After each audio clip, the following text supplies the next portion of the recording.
My name is Mandy Clarke. I am a musician. 36, and I was born in Livingston. I'm not a member of any political party. I can't think of my first memory of realising that I was, or about being Scottish, but I guess the first time you go on holiday and you can't drink from the tap. And you're like, oh, you can do that in Scotland though. And we're like, whoa, you can drink straight from any tap, doesn't matter. When you go on holiday, it's like you must buy bottled water or else you will be very sick. I think I was maybe 16 the first time we went abroad. I must have realised I was Scottish before that, but I don't think I really left Scotland before that. Maybe to go down to England. I think Scottish people have got a great sense of humour. I think we're very down to earth. We're not pretentious. We're not a pretentious bunch. I think we're pretty open-minded people. We're always told that we're one of the friendliest nations, which I think is true. Edinburgh and Glasgow, people always say Glasgow is a friendlier city, but I think maybe, yeah, I think that is true. When I moved to Glasgow, I was like, holy shit, people talk to you all the time. Like if you're standing at a bus stop, they're just like, hi, how's it going? And you're just like, and I was used to living in Edinburgh for like 10 years where like you didn't really speak to anyone. And well, I guess we have like quite a really cool like traditional kind of, we've got our ceilidh and our folk music, and there's like a huge scene for that here, or especially maybe not so much like in the bigger cities, but you know up north it's all it's like kind of amazing folky people and absolute shite. Excuse my language, but it's like the year before COVID happened. That year and a half before that was like the most success like I've ever had, like musically, and it just felt like I was like walking on the air all the time. Like I felt like I was like floating around all the time, and then it was like shit. I was like, right, okay, that'll only last for a couple of months and it'll pick back up again. But now it's like I feel like I've been redundant for like a year and a half. Like everyone, the first few months was just utter panic and anxiety, and I lost a lot of work. Like obviously, I lost a whole year of work, which at the beginning was only going to be, potentially, because COVID was only going to last for 3 weeks, right?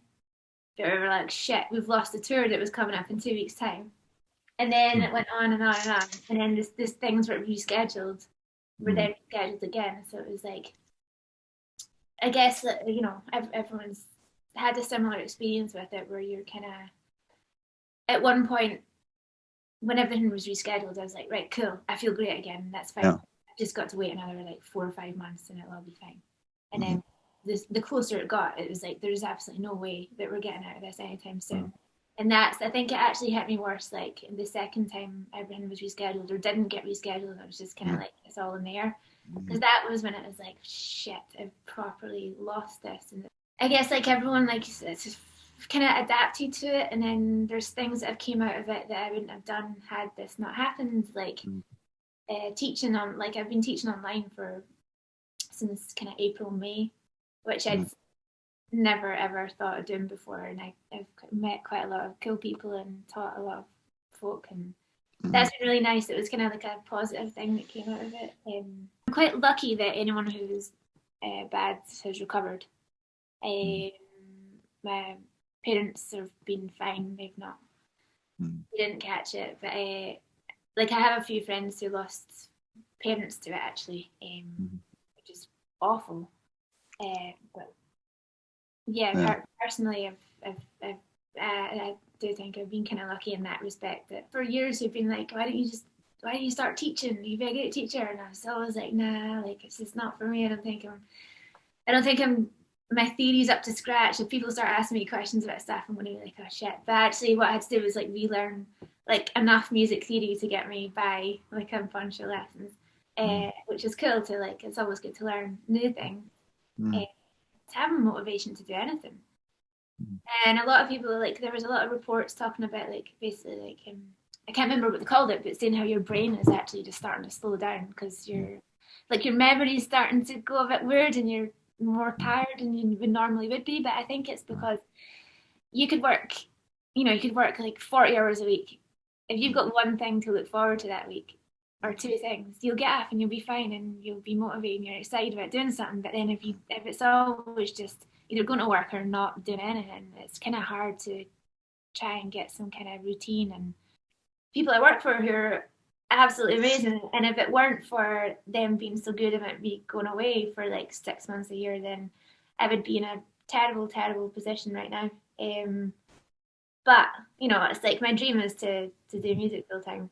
Mm. But I don't mind. I don't wake up every day and go like, "Oh my God, I hate my job. I hate my life." Like I don't. I go in. It's fine. I'm drinking some green tea. I actually stopped drinking 2.5 months ago. I'm not sure if it's going to be a long-term decision or if when things go back to normal, I'll have a drink again. But I definitely think that we do have quite a bad relationship with alcohol, if I'm being honest. I think like basically from the age you can drink or even before you're legally allowed to drink, it's like you're just forced to drink, or it's like if you don't drink, you're not cool. Mm. If you go to a party or like a wedding or something and you're not having alcohol, everyone's a bit like, oh, he's probably really boring or something. Mm. There's just a weird thing with it, and I don't know. I think people drink to excess like a lot here.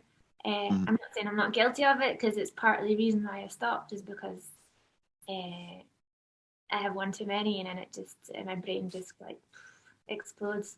Especially in the last year with all the stress and everything. It's like, yeah, I mean, I was drinking it like when it started, I'd stocked up for more booze in the house than I had with food because I was like, I would rather run out of food than run out of booze because I can't do this sober, which is kind of like at the time I didn't question that was quite a weird thing to think, and I can't speak for everyone, but I feel like I've definitely depended on alcohol whether I'm happy or sad or if you're celebrating or morning or like you need a drink. I want to say like yeah, I feel great, but I just feel exactly the same. To be honest, like I thought because partly the reason why I stopped. So I stopped because uh, I just realized that I was drinking like every night. Mm. But it was always like I couldn't like when it got to like 6 o'clock. I was like yes, I can have a glass of wine. And even I had like one or two or three I was just doing it too much, and then one night, I had the whole bottle, and I just felt shit the next day, and I was like, what was the point in that? Like, I Mm. was having a Zoom call with my friend, and like we were having like we were just having a laugh or whatever. I was like, could have had that exact same experience, but not felt like shit for two Yeah. days after Yeah. it. Yeah.